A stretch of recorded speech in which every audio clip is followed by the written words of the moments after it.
নমস্কার, Mona Lisa mini কিচেনে আপনাদের স্বাগত।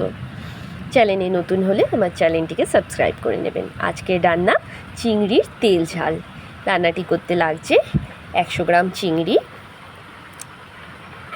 আর লাগছে একটি বড় গোটা টমেটো, মিহি করে কাটা পেঁয়াজ, রসুন, লঙ্কা, আদা। কাঁচা লঙ্কার পরিবর্তে আপনারা এখানে শুকনো লঙ্কাও নিতে পারেন, তাতে রান্নাটি আরও সুস্বাদু হয়। আমি যেহেতু শুকনো লঙ্কা খাই না, তাই কাঁচা লঙ্কার ব্যবহার করি। একটি কড়াই তেল গরম হতে দিয়ে দিয়েছি। তেলগুলি গরম হয়ে গেলে আমি একের পর এতে ফোড়ন দিয়ে দেবো। ফোড়নের জন্য ব্যবহার করছি 2টো তেজপাতা, একটা লবঙ্গ, একটা দারচিনি এবং একটা এলাচটা একটু ফাটিয়ে দেব। ফোড়ন দেওয়া হলে ফোড়নগুলি একটু লাল লাল হয়ে গেলে তারপরে কড়াই ছেড়ে দেবো মিহি করে কেটে রাখা পেঁয়াজ কুচিগুলি একটু রং আসা অবধি ভাজতে হবে, একটু হালকা ব্রাউন কালার অবধি হবে। পেঁয়াজের কালার বেরোলে তবেই কিন্তু রান্নার কালার আসবে।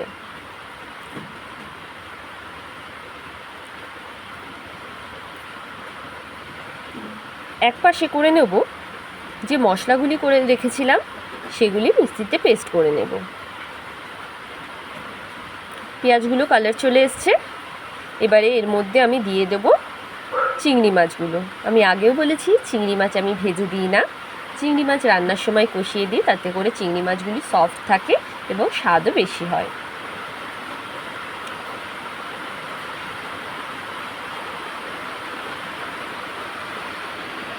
এবারে দিয়ে দিচ্ছি মশলা পেস্ট।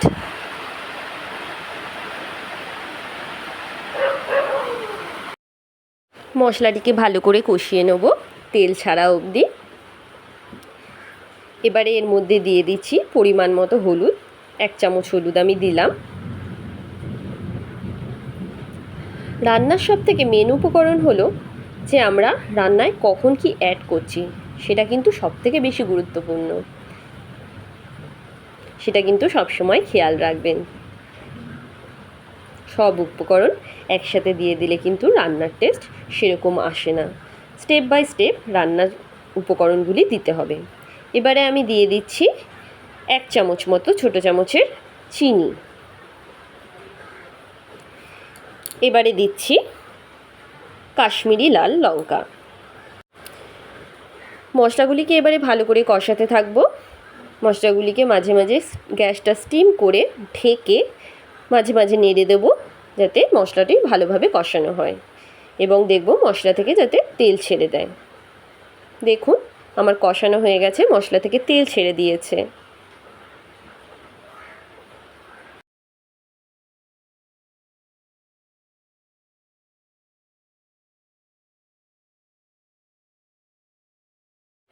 এইভাবে ভালোভাবে কষিয়ে নেব।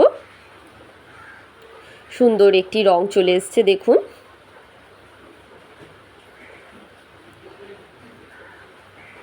এবার এর মধ্যে দিয়ে দিচ্ছি স্বাদ মতো লবণ।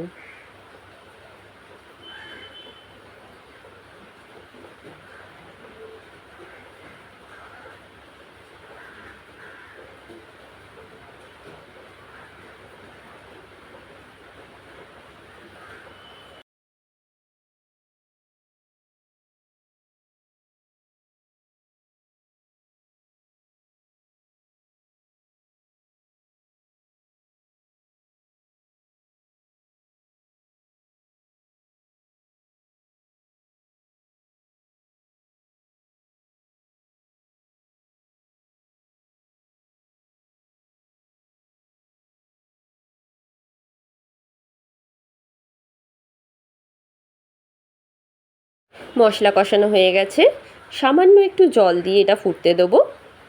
জলটা কিন্তু একদম শুকিয়ে দেবো যাতে তেলটা বেরিয়ে আসে।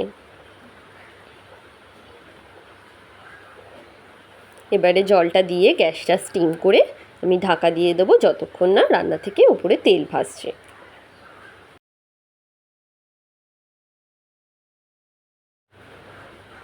দেখুন রান্না থেকে সুন্দর তেল বেরিয়ে এসছে। এবারে লাস্টে এর মধ্যে নামানোর আগে অ্যাড করব গুঁড়ো গরম মশলা, দিয়ে রান্নাটি নামিয়ে দেব। রান্না করে খেয়ে বলবেন কেমন লাগলো। নমস্কার।